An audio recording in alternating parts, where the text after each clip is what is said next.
વડોદરા આજે વડોદરા માટે દુઃખદ સમાચાર એ છે કે જો છોકરાઓ પિકનિક માટે પ્રવાસ આવેલા હરની એરપોર્ટે, ત્યાં આગળ તલાવ છે, તલાવની અંદર જે બોટિંગ કરવામાં આવે છે એ બોટ ઊંધી પડી જવામાં આવી છે.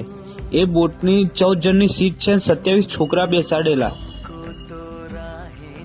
27 છોકરા બેસાડેલા, તો એની અંદર બોટ ઊંધી પડી ગઈ છે ઓવરફ્લોથી. તો પ્લીઝ મારે વિનંતી છે કે દરેકના મમ્મી પપ્પાને એટલી કહું છું કે સ્કૂલમાંથી પ્લીઝ પ્રવાસ ના મોકલો.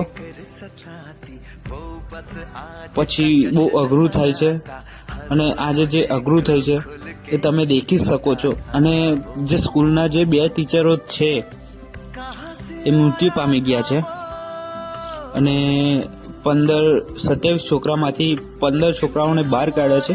હજી બીજાને શોધવાની ચાલુ છે. તો પ્લીઝ આ વિડીયોને